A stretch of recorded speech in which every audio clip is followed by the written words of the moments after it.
다음은 토론 순서입니다. 오늘 토론을 위해서 오늘 차장을 맡아주실 인천 기후환경연구센터 조경도 센터장님께 마이크를 넘기겠습니다. 회장님 수고하셨습니다. 발표를 해주셨습니다. 한세현 박사님께서 소상하게 푸른 하늘의 날 지정된 내용이라든가 최근의 정책적인 동향에 대해서 말씀 주셨고, 인천의 여러 가지 특성이나 관리 대책 앞으로 해야 될 일들에 대한 제안까지 이렇게 소상하게 얘기를 해주셨고요. 우리 박훈 박사님께서는 미세먼지에 대해서 아주 세밀하게 설명도 해주셨고, 여러 가지 구체적인 상황들에 대해서 미세먼지뿐만 아니라 사실은 우리가 미세먼지하고 오존하고를 시간적으로 연결시켜 보면 하루 종일 당시는 1년 내내 저희가 별로 자연스럽지 못한 나날들이거든요. 근데 미세먼지도 낮고 오존도 조금 낮은 게 사실은 요즘 시즌입니다. 10월 한 초순 정도까지.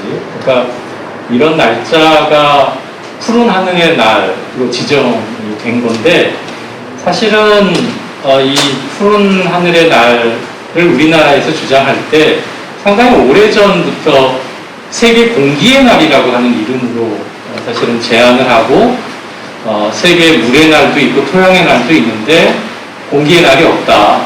그래서 우리나라와 같이 미세먼지가 굉장히 심각한 나라에서 이런 제안을 하는 게 굉장히 유의미하겠다 해서 사실은 세계 맑은 공기 연맹이라는 게 꽤 오래전에 만들어져서 제안을 해왔습니다. 그때는 제안하기로 저도 일부 이제 참여를 해서 내용을 이해하고 있는 바로는, 우리가 산소를 얘기하는 O2 있잖아요. 그거하고 모양이 제일 비슷하다 그래서 원래 세계 공기의 날을 10월 22일쯤으로 제안을 했었습니다. 근데 이것도 굉장히 정치적인 타협안이기도 한데요. 유엔에 우리가 제안을 하면서 9월 9일을 제안합니다. 왜 그렇게 됐냐면 중국말로 99가 오래오래라고 하는 뜻이고, 중국에서 중양절이라고 하는, 음력 9월 9일이 중양절이기도 합니다. 그리고 우리나라와 중국이 같이 이런 미세먼지와 관련된 환경협력 사업을 할 때 청천 프로젝트라고 하는 이름도, 청천이라는 말이 사실은 블루스카이를 중국말로 표현한 것이거든요. 그래서 사실은 원래 맑은 공기 연맹에서 주장을 했던 공기의 날의 취지하고는 좀 달리, 사실은 영어 표현이 굉장히 좀 길지요. 여러분 보시기에 International Day of Clean Air for Blue Skies입니다. 그러니까 이게 한국의 주장과 중국에서 좋아할 만한 표현이 적절하게 다 이렇게 섞인 겁니다. 그런데 중요한 건 맑은 공기라는 말은 없어져 버리고 블루스카이라는 말을 가지고 개정이 돼서, 원래 이걸 주장하시던 분들은 굉장히 불만스러워 하시는 측면이 있습니다. 그리고 이 시즌에 맨날 공기가 좋을 텐데 매년 기념해야 되는 이 시즌에 뭘 어떤 주제를 가지고 논의를 해야 되나? 이제 그런 사실은 숙제도 좀 남겨져. 그런 제가 말씀을 드리는 이유는, 원래 우리가 9월 9일을 주장을 했던 것도 약간 중국의 눈치를 좀 봤던 것이고, 9월 9일이 안 됐던 이유도 중국에서 중양절이라고 하는 큰 부분, 그 다음에 9월 9일은 또 오래오래 살아야 된다는 의미로 중국에서 노인절입니다. 그러다 보니까 이게 9월 9일 되는 거를 또 별로 찬성하지 않아서 수정이 돼서 9월 7일이 된 셈이기도 하고요. 그래서 여러 가지로 이제 국제적인 여러 가지 이해관계 속에서 타협적으로 만들어진 날짜라는 생각을 좀 가지고 있고, 저도 개인적으로는 맑은 공기라고 하는 의미의 뭔가 좀 날짜가 있었으면 푸른 하늘이라고 해버리니까 이게 사실은 공기하고 직접적인 관련성을 얘기하는 게 조금은 좀 이게 거리감이 있어 보이기도 하거든요. 그래서 이제 그런 배경 설명을 제가 좀 드리고, 여러분 이제 패널들께서 생각하실 기회를 좀 드렸습니다. 오늘 두 분 발표해 주신 내용을 보면 사실은 정책 영역에 관련된 얘기도 있고, 매우 과학 영역에 있어서 불확실성이 굉장히 많은 영역에 발표도 같이 이렇게 섞여져 있었습니다. 그래서 어떤 이제 논자들은 이게 맞다고 얘기하실 수도 있고, 어떤 논자들은 그건 조금 특정한 조건 속에서 맞을 수 있는 얘기지만 늘 맞는 얘기가 아니라고 반박하실 수 있는 얘기들도 같이 섞여 있었던 것 같습니다. 그래서 오늘 논의는 여러분 네 분 지정 패널께서 말씀을 하실 때 조금 정책적인 영역과 과학적인 불확실성을 충분히 좀 가지고 얘기할 수 있는 영역을 구분해서 얘기해 주시면 참 좋겠다 싶고요. 다행히 정책 영역에서 두 분의 토론자가 계시고 또 전문가로서 참여하신 두 분의 토론자가 있기 때문에 적절하게 역할 분담이 되지 않았나 싶습니다. 그러면 지금 우리 주최 측에서 정해주신 대로 그래도 인천시가 푸른 하늘의 날을 맞아서 첫 번째 기념 포럼을 하는 것이고 인천시에서 이 날의 의미를 어떻게 갖고 계시고 또 앞으로 이 날짜를 기념해서 어떤 계획 또 그리고 오늘 발표 주셨던 내용이나 제안에 대해서 어떻게 생각하고 계신지 우리 나덕균 인천광역시 대기보존과장님께서 먼저 말문을 좀 열어주시겠습니다. 네, 부탁드립니다. 네, 안녕하십니까. 인천시 대기보존과장 나덕균입니다. 제가 대기보존과장으로 온 지가 얼마 안 됐지만 그동안 인천시에서 추진하고 있는 여러 가지 대기 문제, 기상문제 저감에 대한 사항들 이런 것들은 아까 발제에서 이제 말씀하셔서 그런 부분은 좀 큰 틀에서의 말씀을 좀 드리고 오늘은 먼저 푸른 날 지정과 관련해서 이렇게 토론을 개최하면서 이렇게 참석해 주신 데 대해서 진심으로 감사를 드립니다.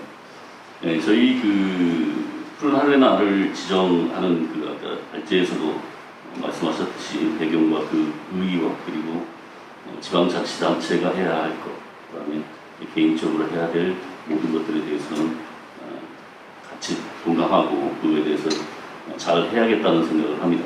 저희 시장님도 국가기후환경회의의 주관이 됐던 국제포럼 파트너십 선언을 코로나19 때문에 직접 참석을 못 하셨지만 동영상을 통해서 직접적으로 참여하시고 적극적인 의지 표명을 하시면서 푸른 하늘을 만드는 그런 역할을 하시겠다는 표명이 됐습니다.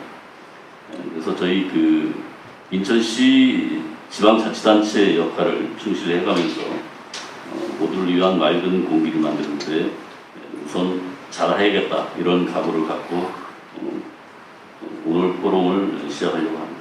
아까 한세환 이라대 소장님께서 전국적인 미세먼지 정책과 인천시의 정책들을 큰 틀에서 말씀을 하셨기 때문에 저는 앞으로 우리가 미세먼지에 대해서 어떻게 좀 보완하고 또 정책적인 면에서 저희가 제안을 받아서 좀 더 개선해야 되는 그런 방법을 좀 더 잘 들으려고 합니다.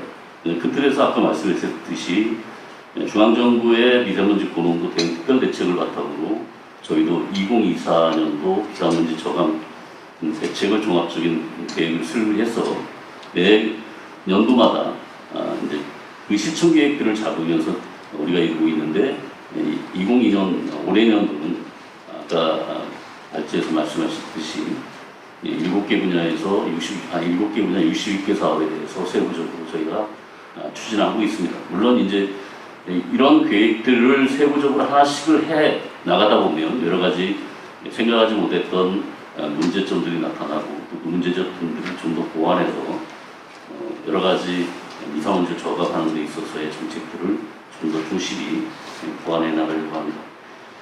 저희가 아까 항만이나 여러 가지 발생원에 대한 부분들도 말씀하셨고 인천의 특이성 이런 것들을 말씀을 다 하셨는데 그거에는 전체적인 미세먼지 저감 계획에 담아 있기 때문에 저희는 앞으로 이제 미세먼지 여러 가지 분야면 중에서 이제 내년도에 우리가 새롭게 이제 중앙정부에서 추진하고 있는 그린 뉴딜 사업 중에 미세먼지를 저감할 수 있는 새로운 기술들을 좀 더 중앙정부에 제안해서 그래서 국비와 좀 시비를 바탕으로 해서 좀 신기술 개발과 그걸 중점적으로 저감 사업을 좀 하려고 합니다. 예를 들면 아까 뭐 비산먼지의 자동차 부분이나 도로 재비산 문제에 대해서 이제 큰 문제점에 대해서 지적을 해주셨고, 뭐 사업청에서 나오는 그 비산먼지에 대한 전체 기준 뭐 이런 것들을 다 말씀하셨는데, 그런 부분들 영역들을 다 포함한 새로운 뉴딜 사업의 정책 제안을 어떻게 할 것인가를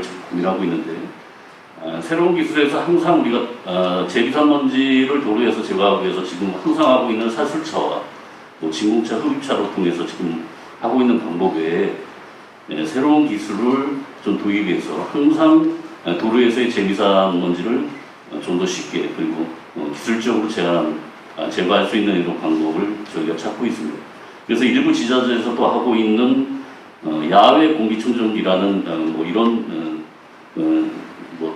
그 기구를 가지고 이제 지금 하고 있는 데도 있는데, 그거에 대한 실효성에 대한 부분은 저희가 좀 더 연구해서 그걸 검토를 해서 결정하겠지만, 그런 부분에서도 우리가 큰 녹화 사업을 해서 뭐 탄소 포인트를 줄이듯이 한 마을이나 한 지구에 대해서 그런 야외에서 공기를 좀 더 저감할 수 있는 이런 기술도 저희가 좀 적극적으로 좀 검토를 해보려고 합니다. 저희 한세현 소장님께서 아까 제안해 주신 인천 지역 특성을 고려한 상세 배출원 조사와 인터뷰의 국집 분야는 다양한 배출원이 존재하는 인천시의 특성상 저는 꼭 필요한 부분이라고 생각을 합니다. 그래서 대기 측정망 확대와 또 맞춤형 대기 모델링 시스템 구축을 우리 보건환경연구원과 협업을 해서 지역별 발생활별로 정책을 발빠르게 당부토록 하겠습니다. 또 미세먼지에서 전문적으로 대응하기 위한 같은 인천 미세먼지 연구관리센터 추진에 대해서도 실용성 있는 정책 개발을 위한 전문적 기능이 필요한 만큼의 추진 방안에 대해서도 저희가 적극 검토해 나가겠습니다. 아까 말씀드렸듯이 뭐 저희가 인천 미세먼지 정책이나 저감에 대해서 한 가지 더 저희가 말씀드리는 것보다는 오늘 전문가분들의 그 정책 조언과 그 정책 방향에 대해서 말씀해 주시면 저희가 거기에 대해서 귀를 기울여서 여러 가지 정책 제안에서 검토를 해서 반영을 할 수 있도록 이렇게 할 것이고, 오늘 포럼이 아니더라도 저희가 미세먼지 저감 정책을 추진하는 데 있어서 전문가들의 조언을 적극적으로 받아들이도록 한다는 말씀을 드리면서 제 말씀 드리면서 끝내도록 하겠습니다. 감사합니다. 네, 과장님 감사합니다. 사실 우리나라에서 9월 9일을 이 푸른 하늘의 날로 제한 못했던 내부적인 약간의 요구가 있었습니다. 그게 뭐냐면, 여러분 찾아보시면 아시겠지만 9월 9일은 귀 모양을 닮았다고 해서 구가 두 개 있는 날을 이 이비인후과 협회에서 정하고 건의해서 우리나라 귀의 날입니다. 그래서 이제 사실 우리나라에서 그런 작은 소란들을 다 피하다가 이제 9월 7일이 됐거든요. 지금 나덕훈 과장님 말씀하신 얘기를 듣다 보니까 어쨌든 이 푸른 하늘의 날과 관련된 여러 가지 정책의 제안들을 귀를 활짝 열어서 들으시겠다는 뜻으로 해석을 할 수 있지 않겠나 싶습니다. 예, 그러면 이제 인천의 여러 가지 그 대기 향상에 대한 것, 또 여러 가지 해법에 대한 제안도 많이 해오셨는데요. 이제는 제가 처음 뵀을 때하고는 달리 흰머리가 굉장히 많아지셨고 전체 중후해지셨습니다. 인천대학교의 박찬딩 교수님 의견 듣도록 하겠습니다. 좀 이렇게 생각한 내용을 좀 정리를 좀 해봤습니다. 우선 오늘 그 행사의 주제가 Clean Air for All이고, 그 다음에 또 우리가 만드는 푸른 하늘이라는 그 주제가 굉장히 저는 마음에 와 닿아서, 결국 이 맑은 공기는 어떤 이 행정기관이나 기업이 노력을 단독으로 해서는 안 된다. 시민들과 합심해서 이 3주체가 다 노력해야 된다는 그런 내용이고, 그래서 상당히 좀 앞으로 이런 이 정책이 추진된다면 상당히 성과가 있을 것을 기대를 하게 되었고요. 쭉 이제 두 분의 말씀 좀 들으면서 첫 번째 한세현 박사님 이제 발표를 잘 들었습니다. 근데 거기 보면은 인천의 이제 9군의 PM2.5 배출량을 보니까 저는 조금 이제 걱정이 되는 것이, 중부는 주로 비도로 오염원 비중이 굉장히 컸어요. 예를 들어 선박이나 항만, 공항. 그 다음에 이제 서구는 에너지 수송 저장. 서구에 이제 굉장히 큰 그 석유 정제 공장이 있거든요. 그리고 옹진구는 이제 에너지 산업연소 이렇게 해서 이 세 군데의 대부분 시설이 뭐 워낙 크고 그 다음에 그 시설적인 특성을 어떻게 바꿀 수가 없는 그런 시설이라 이것이 이제 비중을 낮춰야 되는데 그게 좀 걱정이 되긴 합니다. 어쨌든 간에 전체 평균을 낮추기 위해서 이 세 가지 중요한 메이저 소스로 어떻게 낮출 것이냐. 예를 든다면 이제 뭐 산업시설의 방지시설을 개선할 수 있도록 우리가 지속적인 기술 지원과 행정 지원을 한다든지 아니면은 뭐 이 중구 같은 경우는 이제 우리가 노후 차량을 좀 과감하게 교체를 해서 좀 실제 그 이런 그 비도로 오염원의 발생량을 좀 줄인다든지 그 다음에 이제 옹진공 같은 경우는 이제 석탄 화력 발전소가 있으니까 뭐 잘 아시는 것처럼 이제 이 석탄 발전을 어떻게 좀 우리가 좀 친환경 연료 바꿀 것이냐. 그래서 결국 이제 연소 효율을 자꾸 높이는 쪽으로 한다든지 아니면은 뭐 신재생 에너지를 전지적으로 늘려서 전체적인 어떤 그 먼지량을 줄이는 쪽으로 우리가 계속 노력을 해야 되겠다. 그런 생각을 좀 해봤습니다. 그 다음에 이제 그 아까 이제 뭐 인천 지역의 미세먼지를 좀 말씀해 주셨는데 저는 이제 PM10하고 PM2.5와 더불어 PM1에 대한 좀 관리가 필요하다. 왜냐하면 환경부에서 일단 제가 보기엔 PM1에 대해서 조금 이제 PM2.5를 집중적으로 하다 보니까 관리를 이제 조금 추후에 하는 걸로 제가 생각이 되는데 이 PM1을 살펴보면 굉장히 그 우리 인체에 뭐 뇌혈관 질환이라든지 심장 질환을 유발할 수 있기 때문에 PM1에 대한 관리를 좀 같이 중요하게 접근을 해서 우리가 좀 관리해야 되겠다는 생각을 좀 해봤습니다. 그 다음에 이제 아까 이제 에노트하고 오존에 대한 말씀하셨는데 사실 우리 조경수 박사님 뭐 지난 그 수년간 이제 수도권 대기질 정책에 연구하셨는데 이 에노트하고 오존이라는 물질이 굉장히 관리가 어려운 물질이었습니다.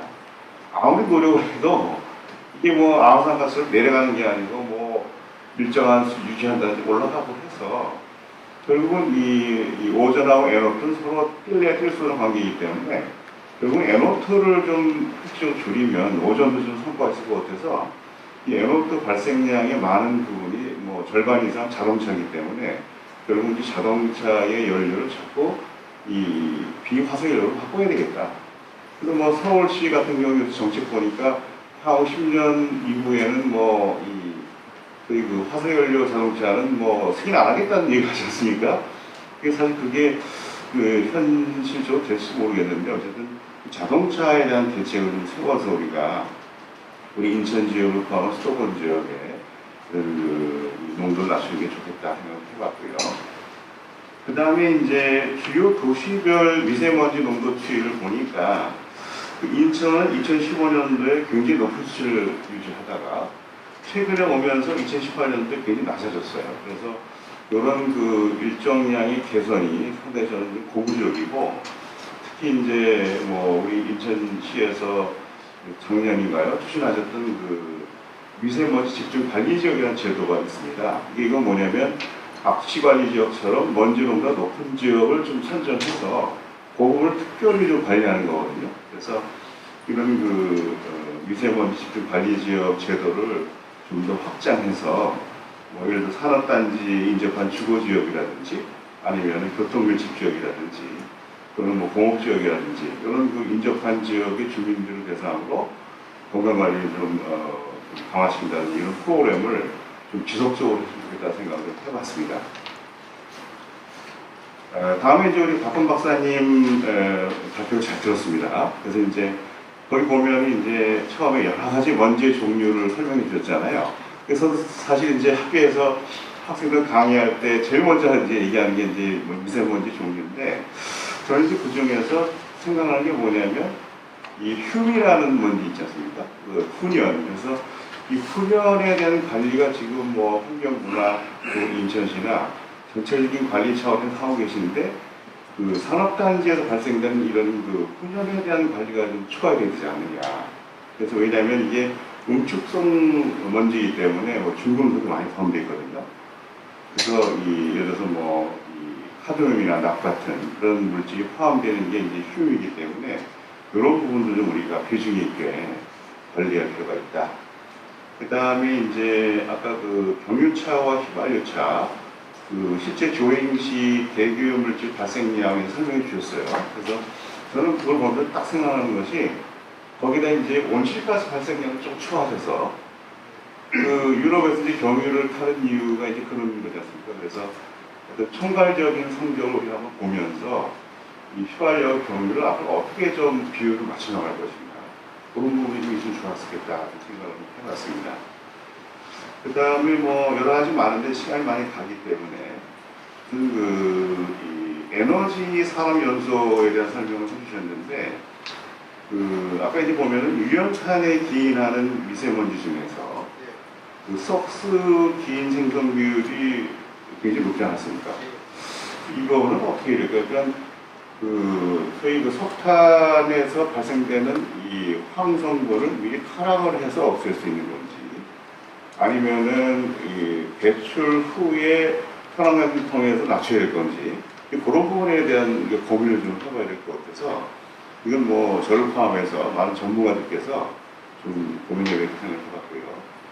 그 다음에 이제 마지막으로 그 경기도가 그 이동호연원에 의한 1차, 2차 먼지 굉장히 높더라고요.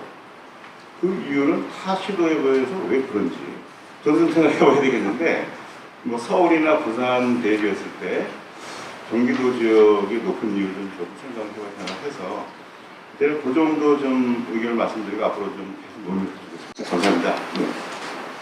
우리 박 교수님께서 한채영 박사님과 그리고 박훈 박사께서 발표해 주신 내용에 대해서 의견도 주셨고 또 새로운 제안도 해주셨습니다. 그러니까 이를테면 PM 1.0에 대한 필요성. 그러니까 사실은 우리도 지금 이제 향후 계획에 의하면 PM 1.0뿐만 아니라 미세 입자, 그러니까 나노 입자의 입자 개수의 농도를 규제하는 것까지도 이제 정책 스케줄에서 갖고 있는데 이런 뜻이 사실은 나노 입자까지의 이제 규제 관리 영역으로 가면 사실은 경유차가 문제가 아니라 모든 연료를 태우는 내연 기관은 사실은 영향 관리의 대상이 돼야 되는 그런 부분이기도 하고요.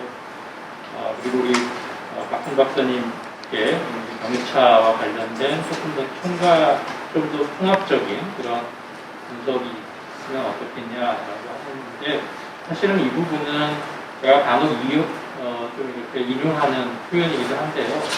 그 well to wheel이라고 하는 분석들을 하고 있습니다. 그러니까 뭐냐면 경유차뿐만 아니라 전기차, 수소차까지도 그 에너지원을 생산하는 과정에서부터 자동차가 움직여지는 바퀴라고 하는 휠에 이르기까지 소위 전과정 평가를 거쳐서 이게 정말 친환경 정유인가 하는 것을 분석을 하고 그에 관련된 연구들이 속속들이 나오기도 합니다. 그래서 그런 내용들이 온실가스 배출량 사실은 포함되어 있는 일종의 종합적인 연구인데 조금 아쉬운 것은 그게 정책 영역에서 흔쾌히 받아들이지 못하고 있는 부분들이 없지 않다는 점이죠. 그러니까 그게 이제 어찌 보면 제가 아까 말씀드렸던 정책과 과학의 약간의 격차. 사실은 또 100% 우리가 다 알아야 되고 불확실성이 없어야만 정책을 할 수 있는 것도 아니기 때문에 그런 이제 조화의 기술이 매우 필요하지 않을까 싶고요. 그간에 사실은 수도권에서는 거의 이제 한 18년, 17년 이런 정도의 기간 동안 수도권 특별 대책을 해왔고 최근에 이제 금년 초부터 대기환경 번역이 확대가 돼서 동남권 지역이라든가 중부 지역, 그 다음에 호남 지역까지도 이렇게 규제 대상으로 두고 오긴 했는데 이게 이제 어느 시간이 돼야 좀 제대로 된 관리가 이루어질지 사실은 여전히 지금 수도권에서도 불확실성도 있고 정책의 실효성에 대해서 여러 가지 이견들이 있는 것도 사실이거든요. 그래서 그런 점들을 좀 이렇게 적절히 잘 알고 계시는 우리 수도권 대기환경청은 이영채 과장님께서 지금 대기환경경영법이 새로 만들어지고 또 미세먼지 법에 의해서 사실은 예전에 없었던 규제 영역도 새로 생기게 됐고, 그 다음에 아까 인천에 좀 독특하다고 말씀을 주셨던 항만이라든가 공항에 대한 규제 관리도 대기관리번역법하고 새로운 항만구역의 대기질 개선법이라고 하는, 이건 이제 후자의 법은 해양수산부관리법인데요. 여기에서 사실은 또 세밀한 정책 계획들을 만들고 있는 중이어서 예전에 없던 관리 영역의 범위가 상당 부분 이제 추가되어 있는 점은 인천의 배출량을 줄인다는 측면에서는 굉장히 긍정적인데, 한편의 의견은 또 그렇습니다. 아직 실태조차도 제대로 못 두고 인과관계에 대해서 정확하게 설명할 수 있는 기초자료가 없는데 정책이 너무 앞서가고 있는 거 아니냐. 다만 다행인 것은 IMO 세계 회사기구가 선박에 있는 항암량을 기존의 3.5%짜리 항암량을 0.5%로 낮추게 됐고, 그게 묘하게 우리 국내 법에서도 시행 시점이 맞아 떨어져서 사실은 이제 금년 지나가면서부터는 그 항산화물의 배출량은 굉장히 줄어들 수 있는 좋은 기회를 맞이하고 있기는 합니다. 물론 이제 인천과 같은 곳에서는 특정 권역에서 항암량을 0.1%까지 낮추는 배출 규제 해역까지도 지정을 해서 운영하도록 되어 있기 때문에 약간의 이제 조금 긍정적인 변화는 이렇게 저희들이 기대를 해보고 있습니다만, 그거 역시 잘 시행되고 또 그리고 그 시행의 효과를 잘 모니터링할 수 있는 주변 인프라가 필요하지 않을까 생각합니다. 이런 점들을 두고 염두에 두고 계시고 또 그런 내용을 담아서 수도권 대기환경 개선 기본계획을 또 수정해 놓고 계십니다. 그래서 이 진행 과정이라든지 아니면 그 시도 간의 협력, 또 다른 행정 영역에 있는 해수부라든지 또 교육부라든지 아니면 국토부라든지 산업부라든지 이런 여러 행정부처와의 연관성 속에서 소기의 성과를 이뤄 나가시기 위해서 어떤 계획과 준비를 하고 계신지 이영채 과장님께 청해 듣도록 하겠습니다. 제가 다른 기회 드리기 전에 너무 많은 요청을 드려서 죄송합니다.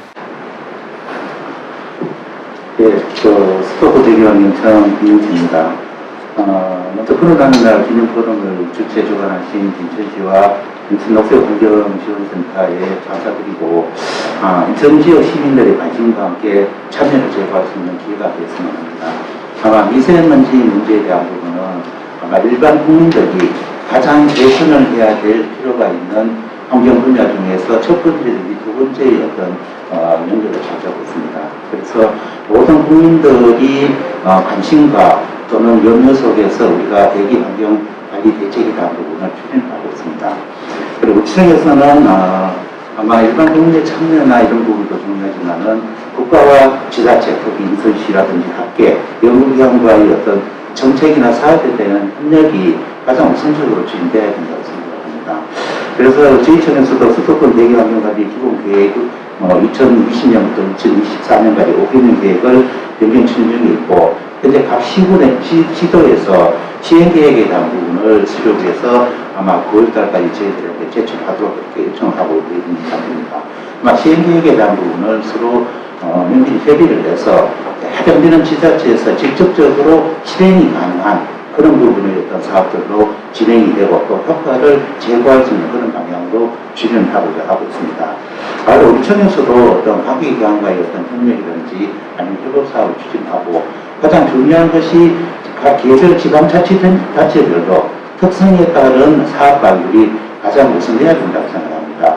우리 수도권이라고 하더라도 인천, 서울, 경기가 각각 다른 대출 특성이라든지 이런 걸 가지고 있는데, 더 획일적인 어떤 국고 지원 사업이라든지 아니면 집에서 사업을 추진하기보다는 지역적인 특성을 고려해서 새로운 사업을 발굴을 한다면은 그러한 사업들에 대한 부분은 저희들이 적극적으로 정부와 협의를 해서 국고가 지원될 수 있는 그런 방향 쪽으로 추진하고자 합니다.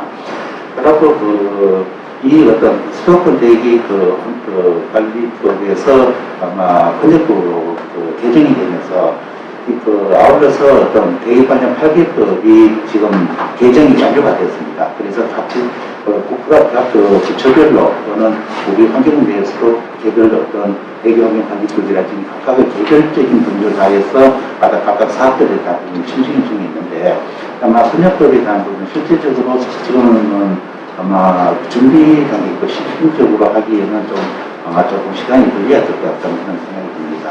그래서 그 부분에 대해서도 저희들도 다른 우리 수도권 대기 환경청에서 가장 우선적으로 어떤 이런 관리를 했기 때문에 다른 어떤 청에 대해서도 저희들이 어떤 노하우라든지 이런 부분을 전수를 해주고 사업이 또는 정책이 안착될 수 있도록 이렇게 진행을 하고 있다고 말씀을 드리겠습니다.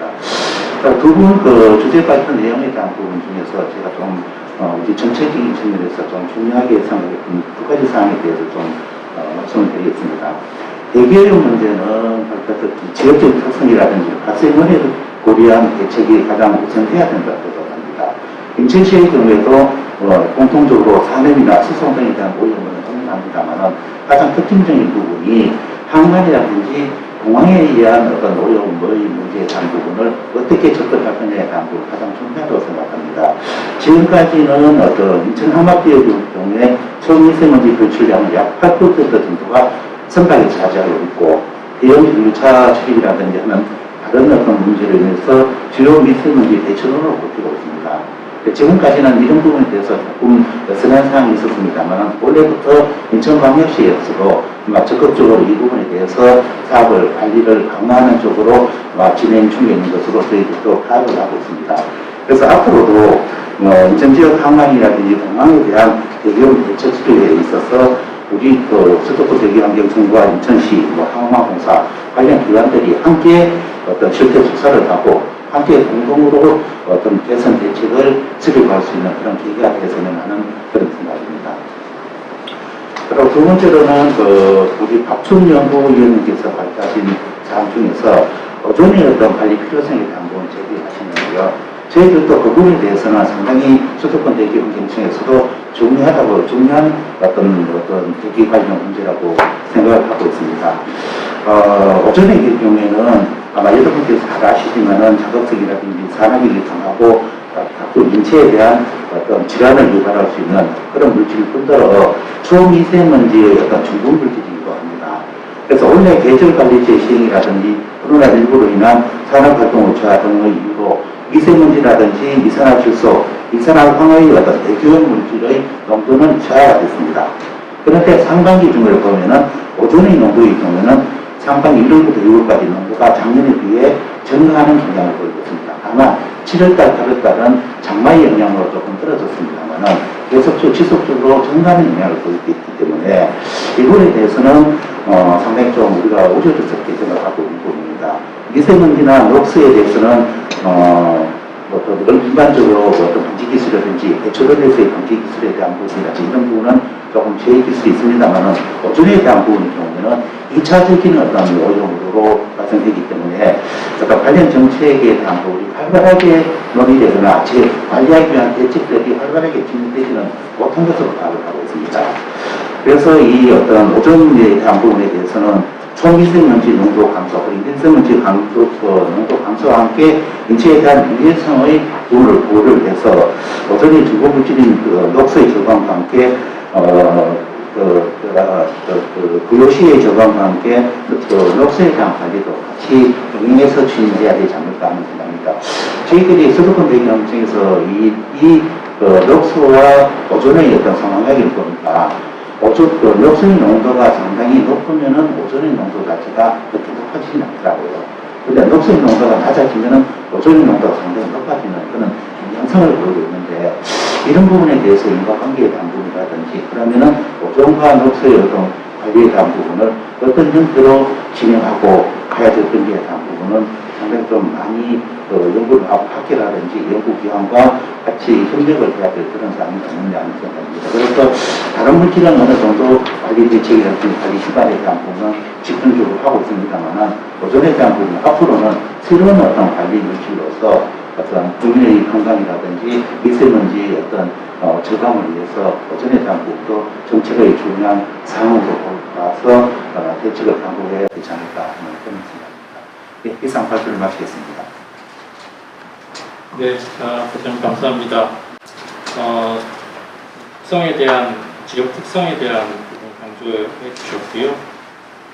근데 이제 또 한편으로는 아마 지자체에서 하고 싶은 얘기가 그런 걸 겁니다. 그러니까 지역 특성을 감안해서 자율성을 극대화하자고 하면 그 부분에 대해서는 국비 지원이 별로 많지가 않아서 국비가 많이 지원해주는 사업을 따라가다 보니 지역 특성을 살리기가 참 어렵습니다라고 하는 이제 소위 이제 중앙정부의 정책의 정합성하고 그 지역의 고유한 특성 또 소위 지역의 주민들이 체감할 수 있는 정책의 성과 이런 부분하고는 약간 좀 정책 영역에서 약간 좀 이렇게 어긋나 있는 부분들이 있어서 그 부분들을 어떻게 교정할 건가 하는 부분은 좀 숙제로 남겨지는 것 같고요. 말씀 주셨던 오존에 대한 부분을 사실은 환경부의 행정 영역에서 오존의 중요성을 얘기하시는 것은 굉장히 드문 케이스가 아닌가 싶고요. 그만큼 집수산화물과 VOC, 휘발성 유해화물질의 배출 그리고 그게 어떤 게 더 지배적으로 오존 발생에 영향을 미치느냐 하는 것에 대해서도 이견이 굉장히 많고 말씀 주셨던 것처럼 실제로 집수산화물이 굉장히 많이 배출되는 지역은 소위 이제 저희들 표현으로는 집수산화물의 타이트레이션, 그러니까 집수산화물이 오존을 먹어버리는 현상으로 인해서 오히려 집수산화물을 줄이는 것이 오존의 농도를 높일 수도 있다라고 하는 의견을 얘기하시는 분들이 많은데 실제로 각각의 지역에서 그 현상에 대한 분명한 확신이 있지 않으면 그거에 대한 기초적인 실태조사가 분명하게 확인되지 않으면 참 이게 오존을 줄이기 위해서 집수산화물을 더 낮추면 안 된다, 오염물질 일정 부분 이게 좀 더 방치해야 된다라고 하는 선택을 하는 것이 썩 쉽지 않은 부분인 것이죠. 그리고 VOC에 대한 부분은 이게 어떤 특정한 곳에서만 배출이 되면 참 관리하기가 쉬운데 이게 굉장히 다양한 우리 생활 영역에서부터 시작해서 우리 주거 지역 안에 있는 세탁소며 대단히 많은 배출원들이 있어서 이 모든 것을 이제 소위 관리 대상으로 삼는 것에 대한 정책 수용성의 문제들도 있어서 여기 이제 접근을 못했던 부분인데 이제는 더 미룰 수 없는 상황이 되지 않았나 싶습니다. 그러니까 공기가 깨끗해지면 깨끗해질수록 자외선의 유입량이 많아지게 될 것이고 그렇게 되면 오존의 문제는 더 우리에게 다가오지 않을까 생각을 합니다. 이제 사실은 이런 정책들을 저희가 제안하고 또 이게 어떤 성과를 이루어 나가고 하는 것이 정책 영역에서는 서로 기분 좋게 이루어질 수는 있지만 사실은 시민들이 그거를 체감하고 그거를 적극적으로 함께 노력하거나 아니면 함께 뭔가 참여해서 상황에 대한 것을 이해하고 어떤 한계가 있고 어떤 게 가능하고 라고 하는 판단을 하는 것이 매우 중요한데요. 그런 점에서 아마 환경운동 연합의 장영규 위원장님 모시지 않았나 싶습니다. 그러니까 어떻게 보면 대기 분야에 대단히 높은 전문성도 갖고 계시고 시민단체로서의 이런 시민과 함께 할 수 있는 내지는 시민들이 어떤 부분을 좀 불편해하고 아쉬워하는지 이런 부분을 너무나 잘 알고 계셔서 좋은 말씀의 기회가 되지 않을까 싶습니다. 정말로 우리 환경운동 연합이나 이 인천 지역의 환경 시민단체들이 관심을 가지고 있는 내용들을 너무 잘 정리해 주셔가지고 또 새롭게 배우고 확인하는 기회가 됐습니다. 그리고 이제 푸른 하늘의 날 굉장히 좋은 그 타이틀인데요. 예전에 저희 시민단체에서도 파란 하늘 좀 보게 해주세요. 이런 걸로 뭐 시민운동을 좀 하고 싶어 했었고 이렇게 국제적인 제정일이 됐다, 기념일이 됐다 이렇게 얘기하니까 또 기대가 더 많이 됩니다. 그래서 지금까지는 뭐 제정된 지 얼마 안 되고 제정 단계에 있는 걸로 알고 있는데요. 그러다 보니까 구체적인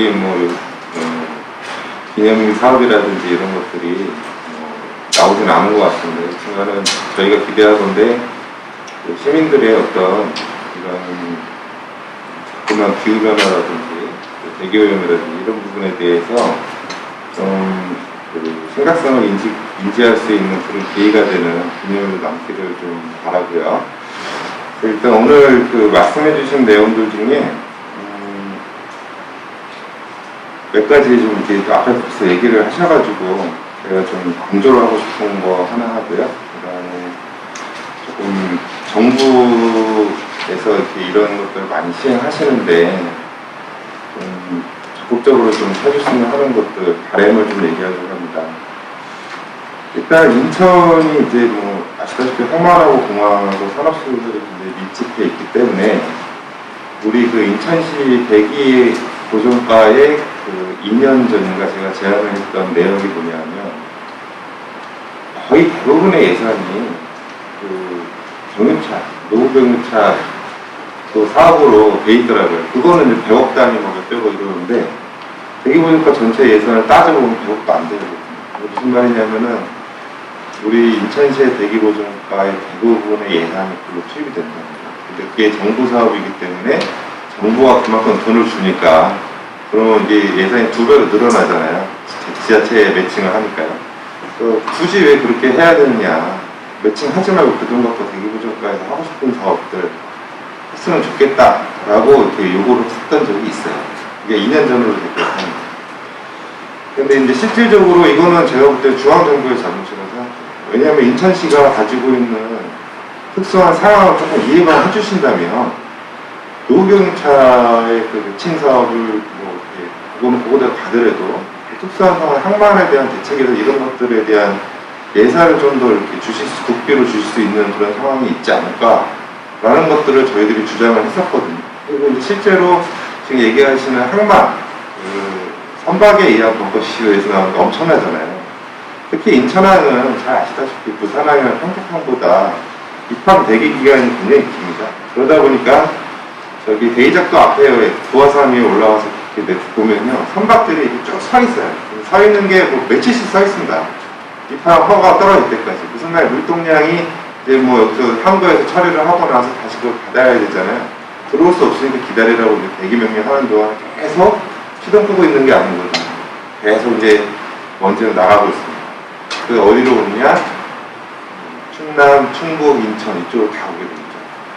그런 부분들을 생각하면은 항만공사하고 어떤 그 안을 가지고서 어떻게 하면 좋겠느냐 이런 얘기들을 할 수 있는 예산을 세워서 대기보존 우리 인천시가 움직일 수 있는 그런 예산을 세웠으면 하는 게 제일 바람이었거든요.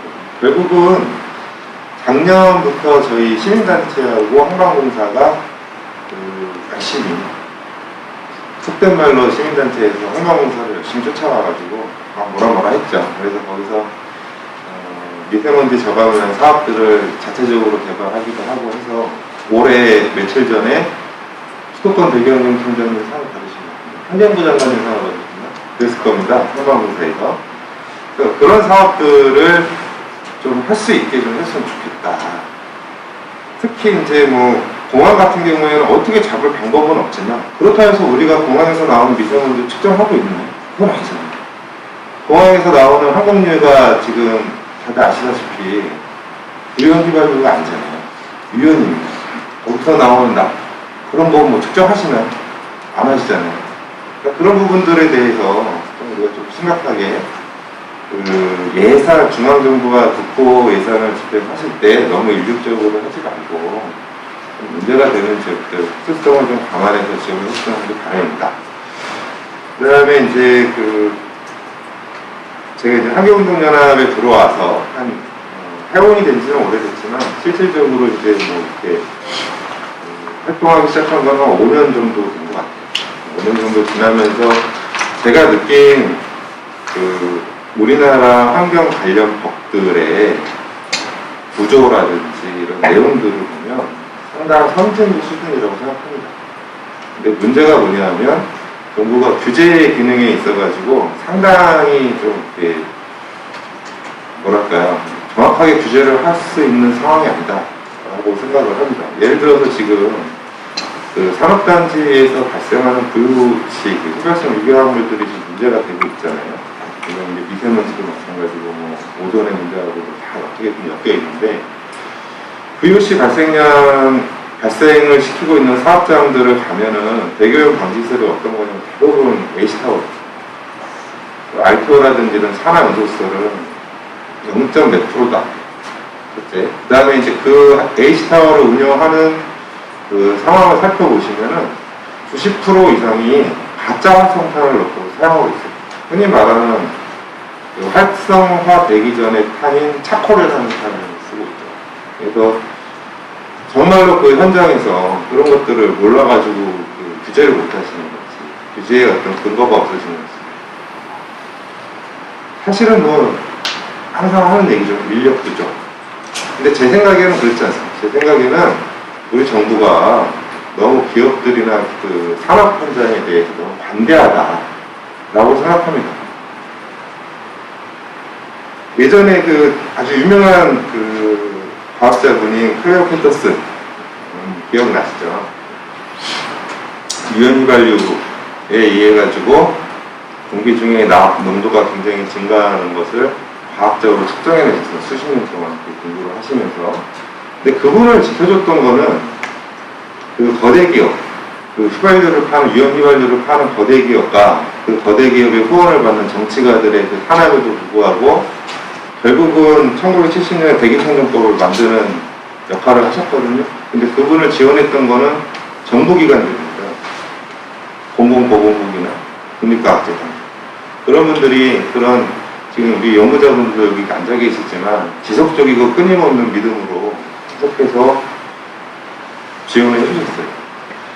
그리고 이제 잘 아시겠지만 그 옛날에 보팔에서 화학물질 누출 사고를 기점으로 해가지고 세계의 어떤 그 흔히 말하는 자본주의, 신자유주의에서의 기업에다가 우리가 그냥 환경의 어떤 규제나 이런 걸 맡겨야 된다라는 주의에서 안 된다. 기업의 어떤 이익을 탐하려는 그런 것 때문에 기본적인 환경 규제를 자체적으로 할 수 없다. 그래서 정부가 개입을 해야 된다. 시민사회들이 감시를 해야 된다. 이런 기조로 지금 많이 바뀌어 왔거든요. 근데 그것은요, 지금 얘기를 똑같아요. 지금 얘기해도 똑같습니다. 그래서 저는 우리 지금 이제 특권 대경청에 계신 우리 이영채 과장님하고 우리 나도표는 인천시 대교위원장에 다 계시지만 정말 신나게 한번 규제를 한번 해봤으면 좋겠습니다. 그렇게 했을 때 지금 정말 인천시에 지금 저기 남동 노는 쪽에 구역시 측정소가 있잖아요. 그 측정소에서 어떻게 되는지 결과가 저는 굉장히 그게 궁금해요. 정말 산업 현장에서 나오는 연소시설뿐만 아니라 제조 공정에서 나오는 그 모든 VOC들이 처리되지 않고 지금 다 나가고 있는 상황이라는 90%. 엄청나게 심각한 겁니다. 그것만 줄여도 아까 우리가 그 목표로 했던 것들 어느 정도 달성하지 않을까? 그런 생각을 합니다. 제가 이제 시민단체 입장에서 이렇게 좀 얘기를 할 수밖에 없는 점 조금 이해를 좀 해주시고요. 마지막으로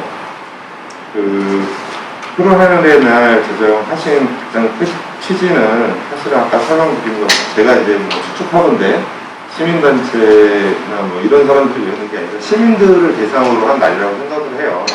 시민들을 대상으로 지금 우리가 어떤 현황에 와 있습니다라는 것들을 알리면서 어떤 행동을 취해야 될 때입니다 이렇게 얘기를 해야 되는 그런 상황인 것 같습니다. 그래서 제가 기억하기로 98년도에 내일은 늦으리라는 그 환경 노래가 있었어요. 그때 이제 신해철, 돌아가신 신해철 가수분이나 여러 분이 모여가지고 환경 콘서트를 열었거든요. 근데 그분들이 그날 불렀던 내일은 늦으리가 지금 22년이 지났잖아요.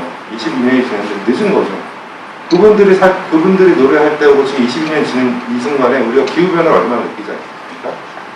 그래서 사실은 지금이라도 이미 늦었다 하더라도 지금이라도 좀 강하게 그렇게 환경에 대한 규제나 이런 것들을 좀 해야 될 필요가 있고요. 그 다음에 또 인천시에 또 좀 아쉬운 점 하나만 마지막으로 마무리하겠습니다. 며칠 전에 저희 그 활석탄 공보선언이라는 걸 했었습니다. 그래서 전국에 있는 광역단체 7개가 다 참여를 하셨는데 인천시만 안 했더라고요. 그래서 인천시에서는 인천 연수구하고 미추홀구만 공보선언에 지자체 입장에서 참여를 하셔가지고 마음이 굉장히 아쉽습니다. 그래서 오늘 이렇게 또 프로하늘의 날이라고 공보선언보다 더 중요한 이런 기념식을 하시니까 마음이 한편으로 또 풀어지긴 하는데 어쨌든 그런 부분들을 조금만 더 신경 써주시고 하셨으면 하는 게 저희들 바람입니다. 네, 아마 장유 위원장님께서 시간만 넉넉하게 드리면 아마 종일 다 얘기하시지 않을까 싶은데요. 뭐 앞으로 또 많은 기회가 더 주어지지 않을까 싶습니다. 말씀 주셨던 2년 전의 제안, 이 부분, 그리고 또 실제로 이제 그거를 작년, 재작년 이렇게 시민사회에서 인천 항만공사하고 긴밀하게 협의도 하시고 또 그 와중에 항만구역의 대기질 개선 법이 해수부의 관리하에 제정이 돼서 지금 국가의 종합계획이 열심히 만들어지고 있는 중인데 사실은 그 내용에 그나마 기초자료라도 좀 모아져 있는 게 부산하고 인천 정도입니다. 그러니까 다른 굉장히 많은 항만들이 있음에도 불구하고 그런 자료들이 없어서 사실은 부산의 실태 내지는 인천의 상황 또 두 항구에서의 어떤 노력 이런 부분들을 전국 항만에 특히 무역항을 중심으로 해서 확대해 나가려고 하는 계획인데 여전히 좀 아쉬운 것은 그 부분에 필요한 재원에 대한 부분에 대한 약속이 없습니다. 그러니까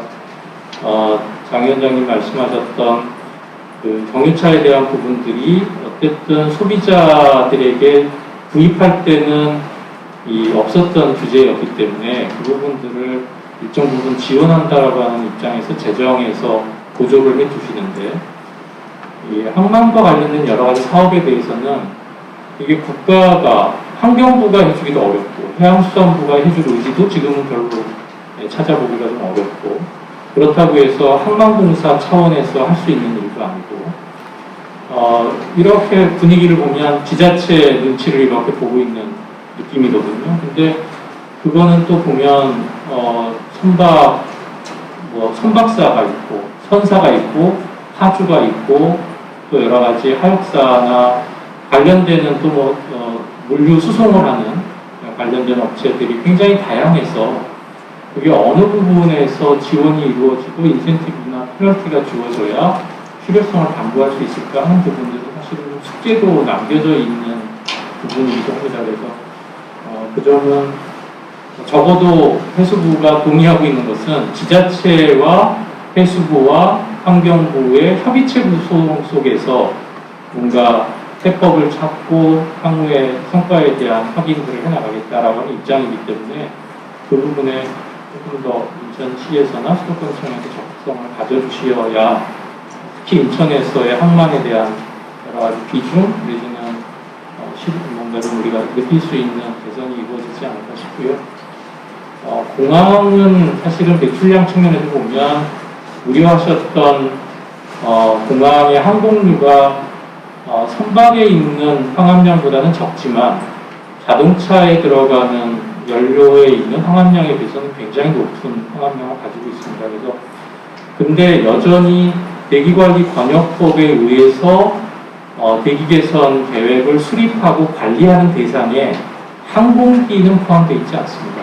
이게 지상 장비들하고 그 다음에 지상의 동력을 공급하는 것들, 자동차들 또 공항 안에서만 움직이는 전용 차량들, 지상에서 움직이는 놈들 위주로 되어 있습니다. 그러다 보니까 약간의 한계는 있을 수 있습니다만 저희가 데이터를 이렇게 좀 들여다보면 미세먼지는 사실은 절대 배출량이 그렇게 썩 많지는 않은 것 같고요. 주로 공항의 배출량은 질소산화물이 거의 대부분인 것 같습니다. 항만 그 공항에서의 항공유의 배출까지도 포함을 해서 그래서 그 부분은 좀 국지적인 요인에서 지상 장비들이 지금 보면 우리가 자동차 육상에서 한 20-30년 되면 오래됐다고 얘기하잖아요.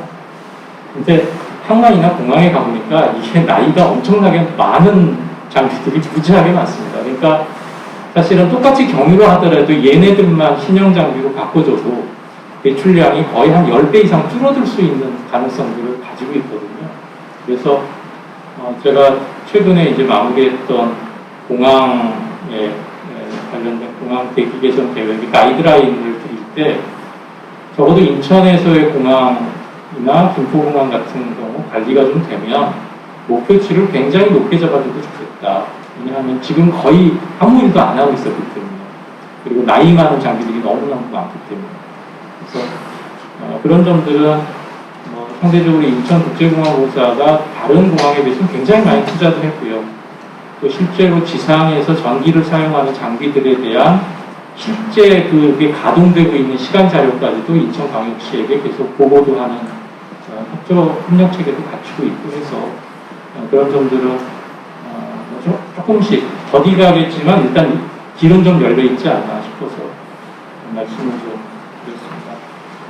예, 지금까지 네 분의 후보자들께서 이렇게 두 분 발표하신 분들에게 질문도 주시고 또 코멘트도 주시고 또 인천시나 중앙정부에 건의하시는 여러 가지 말씀들을 주셨는데요. 일단은 우리 한세현 박사님께도 몇 가지 조금 더 이런 부분들은 좀 보완돼서 제안을 하면 우리 나덕균 과장님께서 조금 더 흔쾌히 받으실 수 있지 않겠나 싶은 부분들도 있어요. 그래서 그런 점들을 좀 포함해 주시고 국가기후환경회의에서 최근에 논의하는 것들이 조금 중장기적인 과제로 가 있는데 아무래도 우리 나 과장님의 관심은 조금 가까운 시간 안에 뭔가 좀 성과를 가져갈 수 있는 싸움에 대한 제안도 중요하게 생각하시지 않을까 싶고 그 다음에 계절관리제라고 하는 게 사실은 요즘 아까 한세현 박사님도 말씀하셨지만 코로나로 인해서 전반적인 사회경제 활동들이 줄어들었음에도 불구하고 또 한편으로는 개선된 계기치를 통해는 개선된 흔적도 보여주고 있어서 어디까지가 정책의 성과이고 어디까지가 코로나의 덤으로 준 효과냐라고 하는 부분이 좀 애매한 부분도 있습니다. 특히나 중국이 지난 겨울에 위축됐던 부분들이 지금 이제 우리는 안 믿는데 본인들은 코로나 종식됐다고 선언하고 사회활동들을 소위 리바운딩 하기 시작했거든요.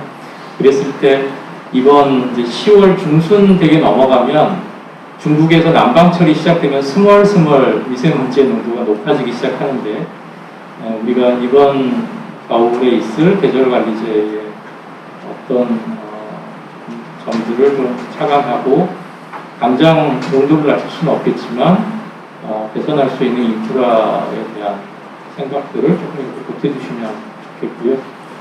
박근 박사님께는 오늘 문제를 제기해 주셨던 오존과 관련된 이 부분들이 이제는 이제 금년 시즌은 조금 지나갔지만 내년 시즌에 이게 조금 실효적으로 갈 수 있게끔 좀 미리 시간이 있을 때 준비할 수 있는 부분들이 있으면 제안해 주시면 좋겠고 다만 박 박사님께 말씀의 기회를 드리기 전에 한 가지 조금 제가 보정해 드리고 싶은 게 하나 있습니다. 뭐냐면 그 미세먼지의 배출량을 얘기를 할 때 황산화물하고 질소산화물, 그다음 VOC의 일정 부분의 전환 개수를 곱해서 미세먼지 배출량으로 환산한 부분이 있습니다. 그 부분은 국무총리실 산하에서 운영하고 있는 미세먼지 대책 특별위원회에서 그렇게 하는 것은 지역마다 양이온이나 음이온의 비중, 또 오염물 간의 상호관계 이게 메커니즘이 다 다르기 때문에 전 국토에 대해서 똑같이 어떤 상수값을 고려해서 가스 농도에다가 전환율 곱해서 그게 미세먼지 배출량이라고 얘기하는 것은 적절하지 않다 해서 그렇게 사용하지 않기로 했거든요. 그래서 그 부분을 가지고 이런 이제 단위 면적당 배출량이라든지 이렇게 산출되는 것은 약간은 좀 다른 오해와 좀 사실과 다른 결과들이 나갈 수 있겠다 싶어서 그 점에 대해서는 제가 조금 의견을 드립니다. 그러면 발표 주셨던 우리 한세현 박사님께 먼저 기회 드리고 뒤에 박근 박사님께 드리겠습니다. 네, 제가 말씀드렸던 것보다 더 많은 좋은 제안과 이야기들을 해주셨던 것 같고요. 우선은 제가 이제 좀 더 고민을 했다거나 제가 좀 강조했던 부분들은 사실은 중앙정부의 역할보다 사실 그 지방정부의 역할이 굉장히 중요하거든요. 왜냐면은 그러니까 미세먼지가 월경성인 국제적인 문제도 있지만 이제 기후 어떤 온실가스와 달리 미세먼지 같은 경우는 국제적인 영향 그리고 고농도 위에 대한 부분들을 어떻게 저감하고 또 시민 건강을 위해서 어떻게 이거를 우리가 풀어나가야 될 것인가에 대한 고민이 굉장히 중요하다고 생각하거든요. 그래서 이제 지역 오염 현상에 대해서 굉장히 이제 그거를 규명하고 또 어떻게 저감하려고 실천 계획들을 만들어내는 노력들이 중요하다고 생각합니다.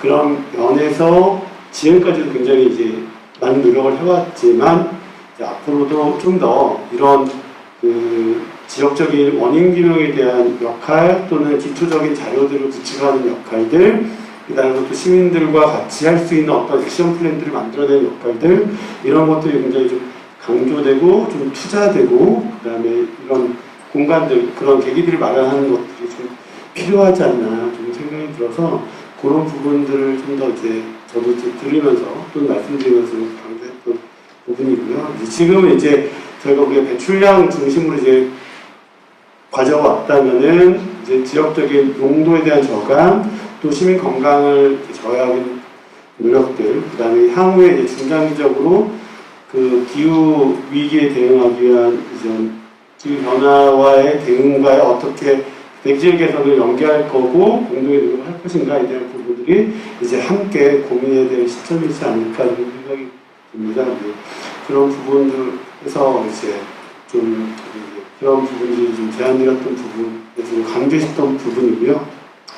저 또한 이제 지역에서 이제 인천시의 어떤 비도로 영역이라든가 미세먼지 개선에 대한 부분들을 좀 같이 해결할 수 있는 부분들을 좀 더 노력하고 이제 연구하도록 진행하도록 하겠습니다. 이 정도로 마무리 말씀 마치겠습니다. 네, 고맙습니다. 그럼 박훈 박사님.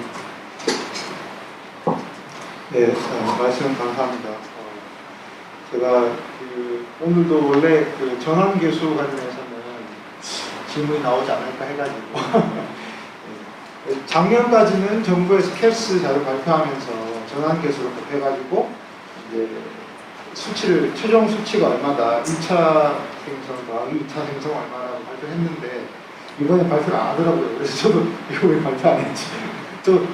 그 담당하신 분한테 작년에 여쭤봤을 때는 일단 있는 게 정확한 그 전환 개수라는 게 잘 없다 보니까 일단은 그냥 쓰고 있다고 말씀을 하셨었거든요. 그래서 저도 좀 궁금했었는데 말씀 감사합니다. 그래서 제가 오늘 발표한 어떤 그 단위 면적당이나 또 1인당 배출량은 말씀처럼 그게 뭐 0. 얼마가 늘었다 이런 것보다는 경향이나 또 지역적으로 어디가 더 심하거나 덜한지 그런 것들에 대해 참고 자료를 써주시면 감사하겠습니다.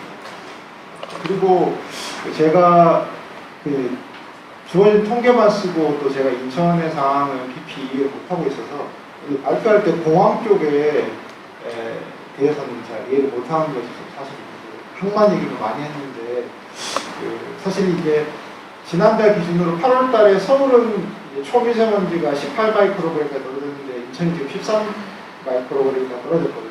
훨씬 더 많이 떨어졌는데 중국에서 가까운 영향도 있겠지만 혹시 통계 제대로 안 잡히는 공항에 지금 아시겠지만 그 지난달 기준으로 지금 국제선 여객이 우리나라가 작년 같은 기간보다 80% 정도 감소했습니다. 그러니까 국제선을 거의 안 다니고 하루에 원래 인천공항이 10만 명이 막 다녔는데 지금 하루에 4,000명 정도만 다니시거든요. 엄청 줄었는데 네.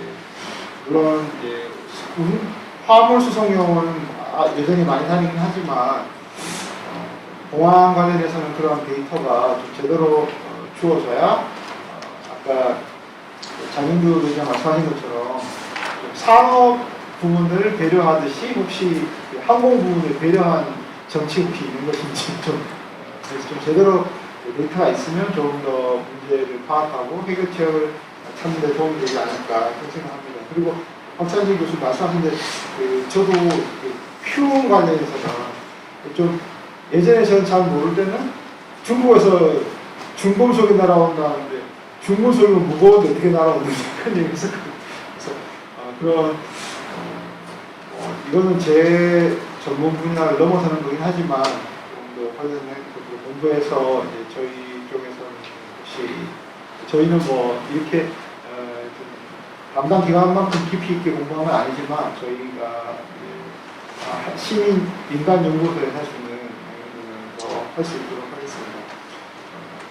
그리고 그 유연탄 그가 좀 이런 것들이 좀 걱정인데 뭐 아까 그 탈석탄 분고 선언에 대해서 말씀하셨지만 박현진 교수 말씀하신 것처럼 유연탄을 쓰는 석탄화력 발전소가 이미 있는데 거기서 황산화물이 나오고 어떻게 줄이느냐. 근데 이제 장기적으로는 화력 발전소를 문을 닫아야 되고 어제도 이 푸른 하늘 기념 그 연설에서 이제 대통령께서 뭐 22개 화력 발전소를 없앤다고 그랬나요? 뭐 그랬는데 장기적으로. 근데 좀 그런 것들은 또 이게 어느 지역에 가서 예를 들어 작년에도 포스코에서 포항에서 그 불법으로 배출을 해가지고 환경부에서 처음에는 조업 중단을 명령했는데 이제 포항 시민들이 다 나와서 반대를 해가지고 조업을 중단 못했거든요.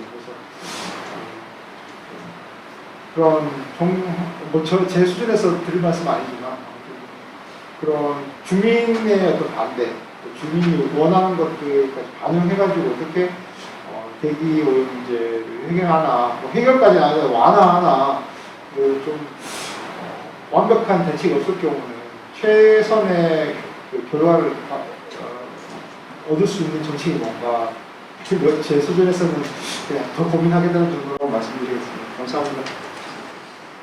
네, 그분 아마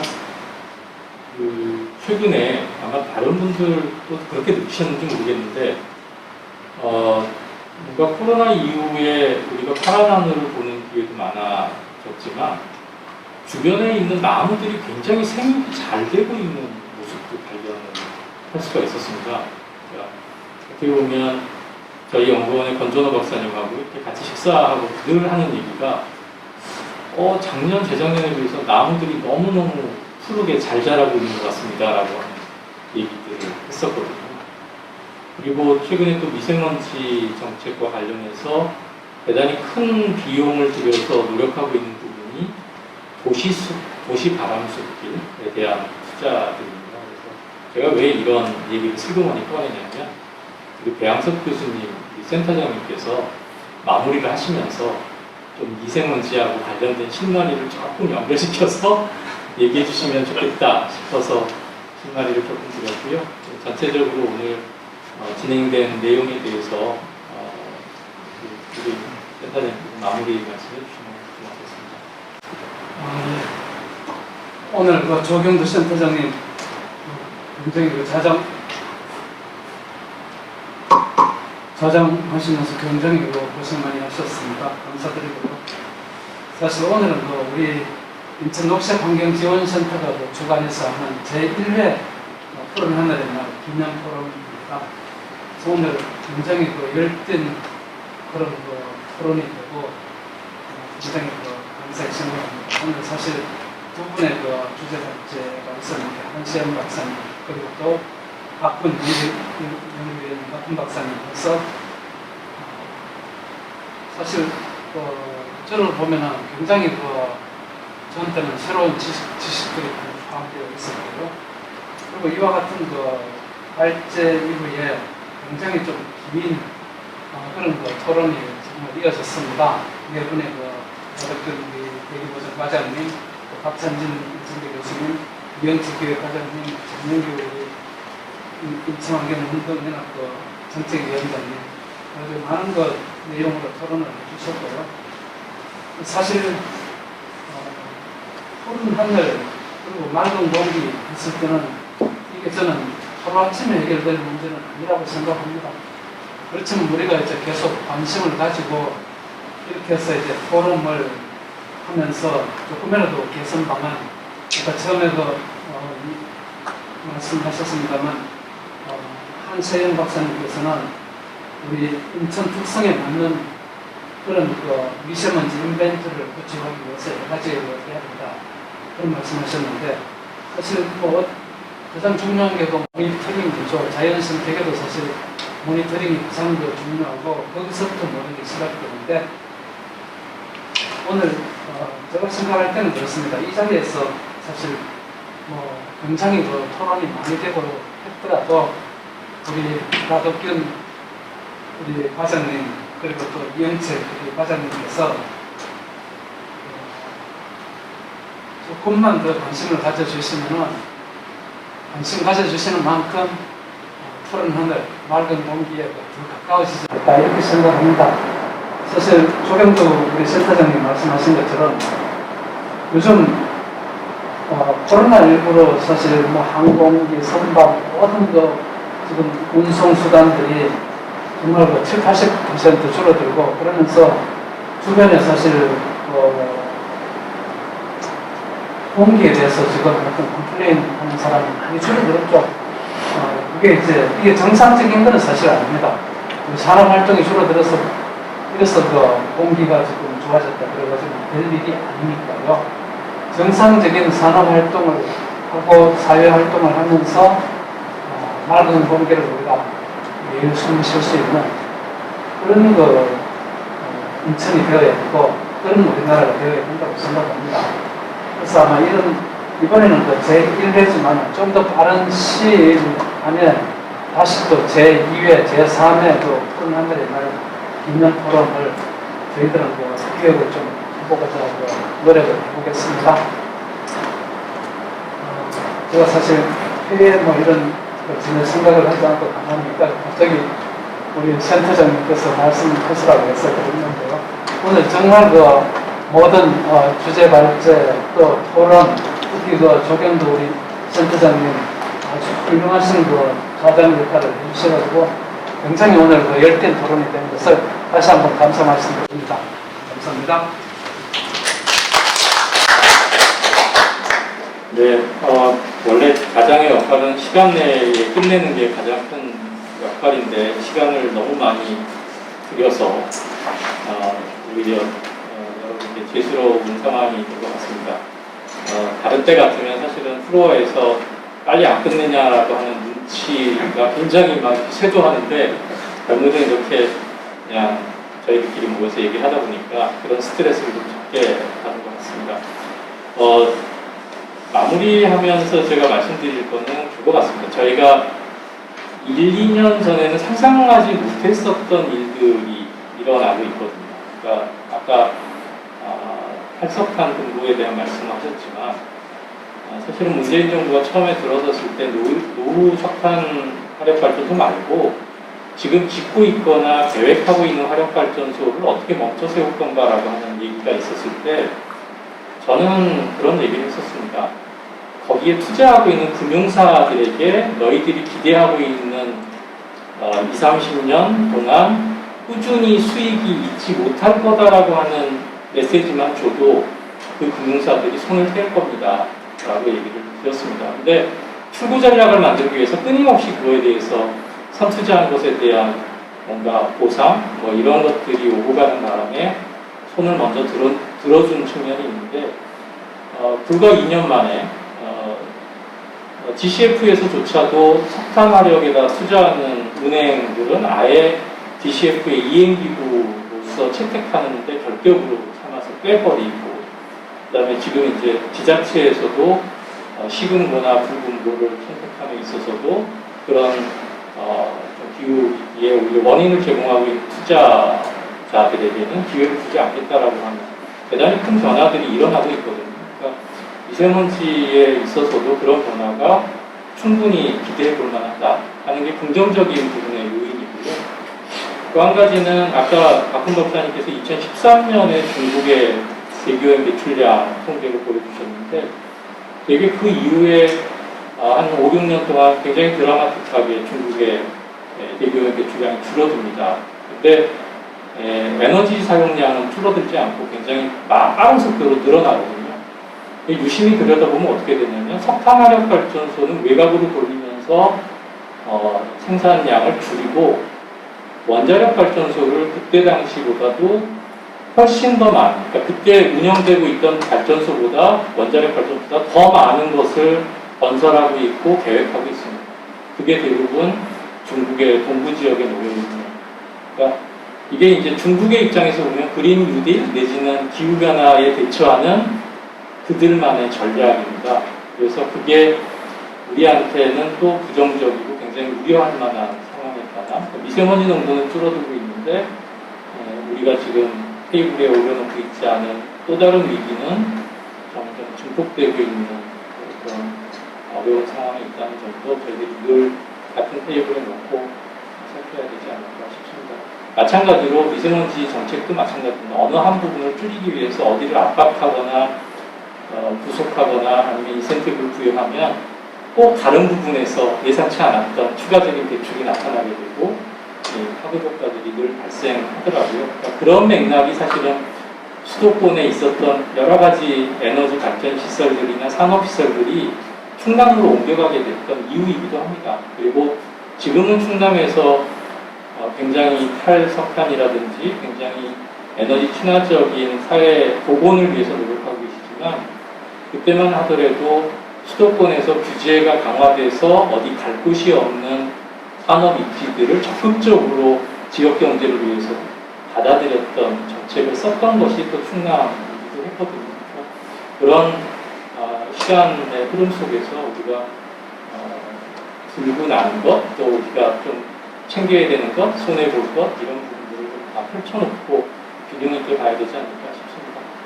예, 긴 시간 동안 지켜주셔서 감사하고요. 과장으로서 너무 많은 말씀을 드린 것 같아서 죄송한 말씀을 드리겠습니다. 이걸로 마치겠습니다. 네, 수고하셨습니다. 네, 감사합니다.